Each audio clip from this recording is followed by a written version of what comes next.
तो नमस्कार। आज के इस वीडियो में आप लोग को तिरिया चरित्र का कहानी सुनाने जा रहा हूँ। आप सब गुजारिश है कि इस कहानी में लास्ट तक बने रहे। कहानी बहुत ही इंटरेस्टिंग और बहुत ही रियल कहानी है, बहुत ही हकीकत कहानी है। सो आइए फ्रेंड्स, बिना देर के शुरू करते हैं आज की ये वीडियो, आज की ये कहानी। तिरिया चरित्र जाने न कोई खसम मार कर सती हुई। यह कहावत कोई ऐसे ही नहीं बनी है, इसके पीछे एक लंबी कहानी है। इस कहावत का अर्थ है कि स्त्री का चरित्र एक अबूझ पहेली है, उसे कोई नहीं जान सकता है। वह जलेबी की तरह जटिल व्यक्तित्व की स्वामिनी है, जो उल्टा होते हुए भी सती सावित्री दिखने का प्रयास करती है। वह अपने पति को मारकर सती होने का स्वांग रच लेती है, पर ऐसा चरित्र समस्त स्त्रियों का हो यह जरूरी नहीं है। कुछ स्त्रियां ऐसे ही चरित्र की मालकिन होती हैं, समस्त नहीं। आओ आज एक कहानी सुनते हैं कि यह कहावत कैसे बनी। पंपापुर नामक एक राज्य था, जहाँ पर बिलास राय नामक राजा राज्य करता था। राजा का जैसा नाम वैसे ही उसके गुण थे, अर्थात वह एक बिलासी राजा था। पूरे राज्य में स्वच्छंदता का बोलबाला था। न केवल पुरुषों अपितु स्त्रियों का भी हद दर्जे तक चारित्रिक पतन हो गया था। विवाहेतर संबंध कायम करना एक आम बात थी उस राज्य में। उस राज्य में सुधर्मा नामक एक लकड़हारा रहता था। उसकी पत्नी का नाम सुलक्षणा था। सुधर्मा सुबह सुबह लकड़ी काटने वन में चला जाया करता था और देर शाम तक वापस लौटता था। दिन भर में सुलक्षणा अकेली रहती थी और बोर होती थी। सुलक्षणा अति सुंदर स्त्री थी और आत्ममुग्धा नायिका की तरह अपने रूप यौवन को आईने में देखकर हर्षित होती रहती थी। शाम को सुधर्मा थका हारा आता और खाना खाकर जल्दी ही सो जाया करता था। सुलक्षणा घर का काम निपटाकर और सज संवर कर जब तक सेज पर आती थी, तब तक सुधर्मा खर्राटों की दुनिया में सैर करने चला जाता था। बेचारी सुलक्षणा मन महसूस कर सेज पर तड़पती रह जाती थी। उसका अतृप्त यौवन खून के आंसू रोने लगता था। घर गृहस्थी का सारा सामान सुलक्षणा हिलाती थी। एक दिन सेठ कहीं गया हुआ था और उसकी दुकान पर उसका नौजवान पुत्र चिंतामणि बैठा था। वह सुंदर तथा बलिष्ठ था। सुलक्षणा उसकी जवानी पर फिदा हो गई। सेठ के बेटे चिंतामणि ने भी सुलक्षणा जैसी सुंदर और सुडौल स्त्री पहली बार देखी थी, इसलिए वह भी सुलक्षणा की ओर आकर्षित हो गया। दो जवां प्यासे दिल मिल गए तो अब बदन मिलना भी आवश्यक हो गया था। चिंतामणि एक मिलन स्थल की खोज भी कर लिया था। सुलक्षणा रोजाना सुधर्मा के सो जाने पर चिंतामणि से मिलने जाने लगी और वह सुबह होने से पहले वापस आ जाती थी। सुलक्षणा और चिंतामणि की रंगरेलियां बेरोक टोक चलने लगी। एक दिन सुधर्मा जंगल में लकड़ी काटने गया तो उसने देखा कि एक साधु बेहोश पड़ा है।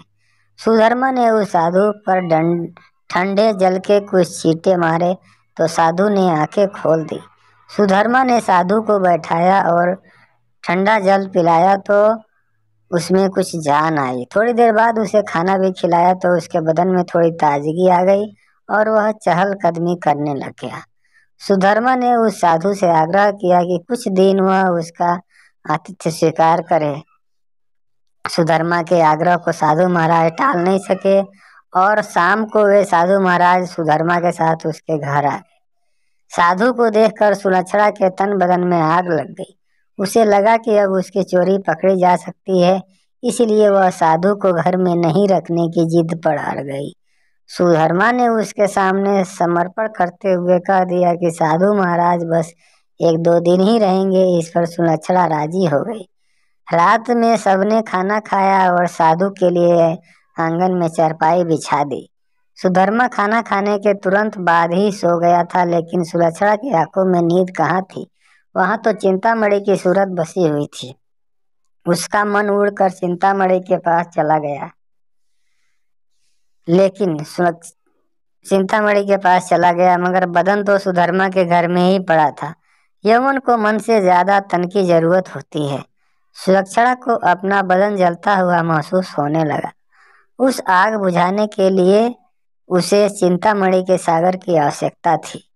सुलक्षणा उठी और उसने देखा कि सुधर्मा कराटे ले रहा है। तब वह साधु के पास गई। साधु भी चुपचाप लेटा था। सुलक्षणा ने उसे सोता हुआ जाना और फिर वह मन संवर कर चिंतामणि से मिलने के लिए चल दी। साधु एक अनजान व्यक्ति के घर में ठहरा था और सुलक्षणा ने उसे बड़ी मुश्किल से घर में रहने दिया था, जबकि उसने यहाँ रहने के लिए कहा ही नहीं था। सुलक्षणा के व्यवहार को देखकर दाल में जरूर कुछ काला है, साधु महाराज के मन ने कहा, और वह सोचता ही रहा। इसीलिए उसे नींद नहीं आई और उन दोनों की क्रियाकलाप देखता रहा। जब सुलक्षणा उसके पास आई तब वह दम साध कर चुपचाप लेटा रहा। उसने सुलक्षणा को बन सवन कर कहीं पर जाते हुए देख लिया था, मगर वह चुपचाप पड़ा रहा। उसने यह भी देख लिया था कि भोर होने से पहले ही सुलक्षणा वापस आ गई थी। उसे अब सारा माजरा समझ में आ गया था। दूसरे दिन सुधर्मा जब जंगल से लौटा तो साधु ने उसे अपनी पत्नी से सावधान रहने को कहा और यह भी कहा कि उसकी पत्नी किसी से मिलने रात को कहीं जाती है। इस पर सुधर्मा को सुलक्षणा पर बहुत गुस्सा आया और उसने सुलक्षणा को मारा पीटा भी बहुत। उसने सुलक्षणा को एक खंबे से बांध दिया और सो गया। सुधर्मा के मकान के पड़ोस में हरिराम नाई रहता था, जिसकी पत्नी का नाम सुशीला था। सुलक्षणा की तरह सुशीला भी एक चरित्रहीन स्त्री थी। उसका भी एक यार था। चूंकि दोनों एक ही नाव पर सवार थे, इसलिए दोनों घनिष्ठ सहेली बन गई थी। दोनों सहेलियां एक दूसरे के संदेश लाने ले जाने का काम भी करती थी, इसलिए दोनों स्त्रियां एक दूसरे के प्रेमियों से भली भांति परिचित थी। उस रात जब काफी देर तक सुलक्षणा नहीं आई तो चिंतामणि को चिंता होने लगी। वह भागा भागा सुशीला के पास आया और सुलक्षणा को बुला लाने के लिए सुशीला से कहने लगा। सुशीला सुलक्षणा के घर आ गई तो उसे खंबे से बांधा पाया। तब सुलक्षणा ने सारी कहानी बता दी। सुशीला ने चिंतामणि का संदेश सुलक्षणा को दिया तो सुलक्षणा ने अपने बंधे होने की मजबूरी बता दी। इस पर सुशीला ने कहा, ऐसा कर, मैं तेरे बंधन खोल देती हूँ, तू चिंतामणि से मिला, तब तक मैं यहीं बंधी रहूंगी। उसके इस प्रस्ताव पर सुलक्षणा की बाँछें खिल गई और वह अपनी जगह सुशीला को बांध कर चिंतामणि से मिलने चली गई। साधु महाराज यह सब खडराग देख सुन रहे थे, मगर वे चुपचाप खाट पे दम साधे पड़े रहे। रात में जब सुधर्मा की नींद खुली तो उसे सुलक्षणा पर थोड़ी दया आई और उसने सोचा कि उसने कुछ ज्यादा कठोर रूप धर लिया है, अब सुलक्षणा को खोल देना चाहिए। लेकिन मन ने कहा, अगर वह फिर से अपने प्रेमी से मिलने चली गई तो अब इस सवाल का कोई जवाब नहीं था उसके पास। उसने सोचा कि इस बार यदि सुलक्षणा वचन दे दे कि वह अपने प्रेमी से मिलने नहीं जाएगी तो वो उसे खोल सकता है। सुधर्मा ने जोर से आवाज लगाई, कलंकिनी, अगर मुझे तू यह आश्वासन दे दे कि तू उससे मिलने नहीं जाएगी तो मैं तेरे बंधन खोल दूंगा। लेकिन वहां पर तो सुलक्षणा नहीं अपितु सुशीला बंधी हुई थी। सुशीला ने सोचा कि यदि वह कुछ भी बोलेगी तो उसकी आवाज से सुधर्मा को पता चल जाएगा कि वह सुलक्षणा नहीं कोई और है, तो फिर सारा भंडा ही फूट जाएगा। इसलिए वह कुछ बोली नहीं और चुप रही। उसके इस तरह चुप रहने पर सुधर्मा को गुस्सा आ गया और उसने गुस्से में आकर कुल्हाड़ी फेंक कर दे मारी। कुल्हाड़ी सीधी सुशीला के नाक पर जाकर लगी और उसकी नाक कट गई। वह अंदर ही अंदर सारा दर्द सहन कर गई, मगर उसने एक भी कराह नहीं निकलने दी। कुल्हाड़ी फेंक कर मारने से सुधर्मा का गुस्सा थोड़ा शांत हो गया और वह सो गया। उधर सुलक्षणा आज जल्दी ही वापस आ गई और जल्दी जल्दी सुशीला के बंधन खोल डाले। तब सुशीला ने अपनी कटी हुई नाक दिखाई और सारा वाकया सुना डाला। सुलक्षणा यह देखकर और सुनकर कांप उठी, मगर अब क्या हो सकता है। सुशीला अपने घर को चली गई और सुलक्षणा फिर से उसी खंबे में बंधी खड़ी हो गई। साधु बाबा चारपाई पर पड़े पड़े यह सारा क्रिया चरित्र देख रहे थे। थोड़ी देर बाद जब सुधर्मा की नींद खुली तो उसने अपनी पत्नी सुलक्षणा से कहा, देख, तू अब भी मुझसे सच सच कह दे और मुझे यह वचन दे दे कि तू फिर से कभी उससे मिलने नहीं जाएगी तो ठीक रहेगा, नहीं तो जिस प्रकार मैंने तेरी नाक काटी है अब तेरे दोनों कान भी काट दूंगा। फिर तू नकटी और बूची हो जाएगी, तब तेरा घर से निकलना ही मुश्किल हो जाएगा। इन शब्दों को सुनकर सुलक्षणा के षड्यंत्रकारी दिमाग में एक युक्ति सूझी। उसे पता था कि नाक उसकी नहीं सुशीला की कटी है और इस बात का पता सुधर्मा को नहीं है। अतः इस नासमझी का फायदा उठाना चाहिए। तब उसने तिरिया चरित्र दिखलाते हुए नाटक करना शुरू कर दिया और जोर जोर से रोना शुरू कर दिया। रोते रोते बोली, तुम मर्द लोग बड़े बेरहम होते हो, अपनी पत्नी पर झूठा इल्जाम लगाकर उसकी नाक काट देते हो। मैं कोई उल्टा स्त्री नहीं हूँ जैसा कि तुमने मुझ पर आरोप लगाया था। मैं एक पतिव्रता स्त्री हूँ और मैं आज तुम्हें यह सिद्ध करके दिखा दूंगी कि मैं कितनी सती, नेक और पतिव्रता हूँ। ऐसा कहकर उसने आसमान की ओर देखा और भगवान को संबोधित करते हुए बोली, हे प्रभु, हे माता गौरी, हे समस्त देवी देवताओं, हे दसों दिशाओं, आप सभी मेरी बात ध्यान से सुनो और मेरे साथ न्याय करो। मैं यदि तन, मन और वचन से एक पतिव्रता और सती स्त्री हूँ, तो मेरे पति ने मुझ पर बदचलन होने का आरोप लगाकर जो मेरी नाक काटी है, वह नाक फिर से जुड़ जाए और एक पतिव्रता स्त्री क्या होती है यह पूरे जग को पता चल जाए। और वह ओम नमो भगवते वासुदेवाय नमः का जाप करने लगी।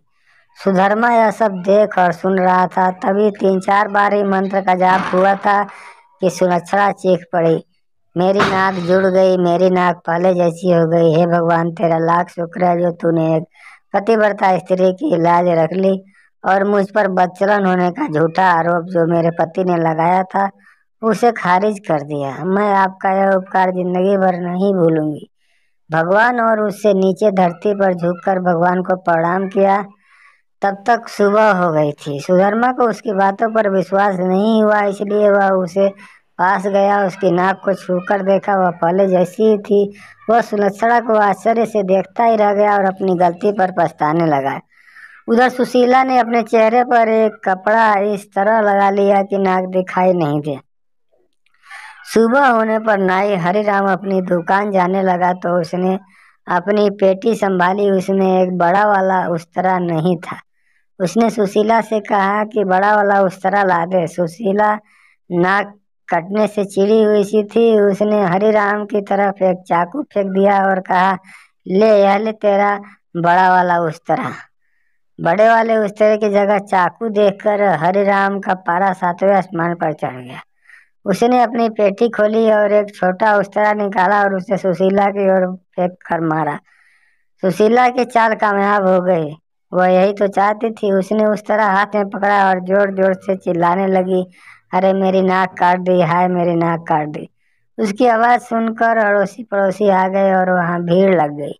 लोगों ने देखा कि सुशीला की नाक कटी हुई है और उसके हाथ में एक छोटा उस्तरा है।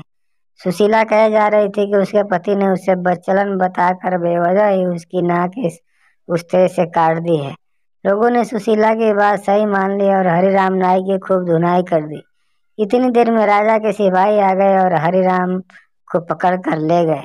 राजा की अदालत में मुकदमा चला। सुशीला ने स्वयं को सती सावित्री पतिव्रता बताते हुए अपने पति पर आरोप लगाया कि उसने उससे बदचलन बताकर उसकी नाक उस उस्तरे से काट ली थी। उस्तरा भी था और सुशीला की नाक भी कटी हुई थी। एक पत्नी अपने पति पर मिथ्या आरोप क्यों लगाएगी? अतः राजा ने हरिराम नाई को दोषी मानते हुए उसे मृत्युदंड सुना दिया। इस मृत्युदंड की चर्चा पूरे राज्य में फैल गई। सुधर्मा के घर में ठहरे हुए साधु महाराज ने भी जब हरिराम नाई को मृत्युदंड की बात सुनी तब वह विचलित हो गया। उसे दोनों स्त्रियों के क्रिया चरित्र का संपूर्ण ज्ञान था, जिसकी चपेट में एक निर्दोष व्यक्ति हरिराम नाई आ रहा था और अपनी जान से हाथ धो रहा था।